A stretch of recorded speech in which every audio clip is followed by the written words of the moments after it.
Hi friends, welcome to our channel. இன்னைக்கு நம்ம ஒரு சின்ன வீடியோ பார்க்கலாம். இது மாடு குட்டி போட்டு ஃபர்ஸ்ட் நாள் வர பால் எனக்கு ஒரு சிஸ்டர் கொடுத்தாங்க. இது பேர் சீம்பால்னு சொல்லுவாங்க. எப்படி செய்யறதுன்னு பார்க்கலாம் வாங்க. இதுக்கு தேவை 600 ml சீம்பால், ஏலக்காய், சுக்கு, சக்கரை போட்டு பொடி பண்ணி வச்சிருக்கேன். உங்களுக்கு தேவைன்னா மிளகு கூட சேர்த்துக்கலாம். நான் மிளகு சேர்க்கல. எங்களுக்கு ரொம்ப இனிப்பு தேவைப்படாது, அதனால் நான் 1/4 கிலோ மட்டும் எடுத்திருக்கேன் சர்க்கரை. உங்களுக்கு இனிப்புக்கு தேவையான அளவு சர்க்கரை நீங்கள் எடுத்துக்கோங்க. இப்போது பாலை ஃபஸ்ட்டே என்ன பண்ணணும்னா நீங்கள் வடிகட்டி தான் எடுக்கணும், அப்படியே யூஸ் பண்ணாதீங்க. இப்போ நான் இதில் சுகர் போடுறேன்.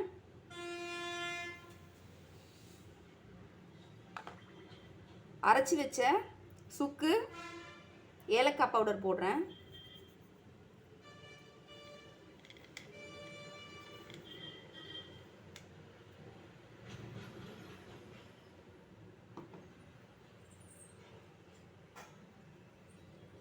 சர்க்கரையை கரையிற அளவுக்கு கலக்கிக்கோங்க.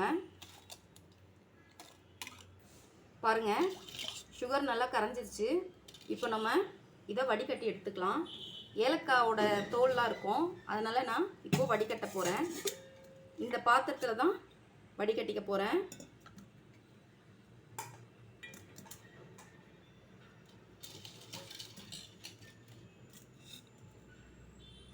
மாதிரி ஃபில்டர் வச்சு வடிகட்டிக்கோங்க.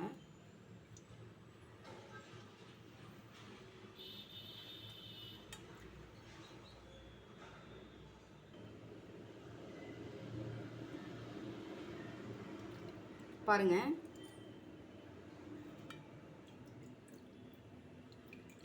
இதெல்லாம் ஒரு சிலருக்கு சாப்பிட பிடிக்காது.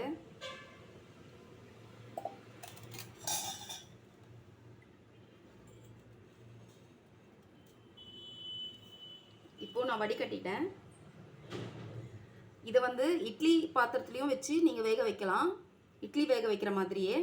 ஆனால் இட்லி பாத்திரத்தில் வச்சோன்னா நமக்கு நிறைய நேரம் ஆகும். அதனால் நான் இப்போ குக்கரில் தான் வைக்க போகிறேன். இந்த பாத்திரத்துக்கு தேவையான அளவு தட்டு, கரெக்டாக 3 அளவுக்கு தட்டு எடுத்துக்கோங்க. பாருங்கள், இப்போது நம்ம குக்கரில் ஒரு சொம்பு அளவு தண்ணி வெளியில் பொங்கி போகாத அளவுக்கு வைக்கணும். ஒருவேளை தண்ணி நிறைய வச்சு வெளியில் பொங்க மாதிரி ஆயிடுச்சுன்னா உங்களுக்கு இந்த பாலுக்குள்ளே தண்ணி போயிடும். அதனால் ஒரு சொம்பு அளவு தண்ணி, இல்லைன்னா 1.5 சொம்பு அளவு தண்ணி. இது மொத்தமாக ஒரு 600 ml இருக்கும் தண்ணி. இப்போ ஸ்டவ் பற்ற வச்சுக்கலாம் வாங்க.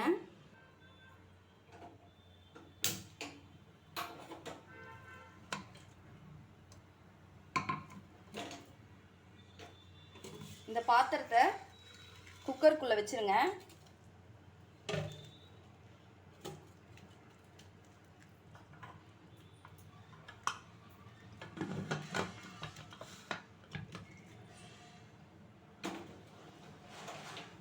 ஒரு 10 விசில் வரட்டும், அப்புறம் பார்க்கலாம்.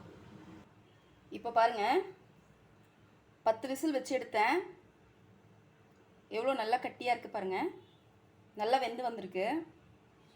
இதை நம்ம கட் பண்ணி பார்ப்போம்.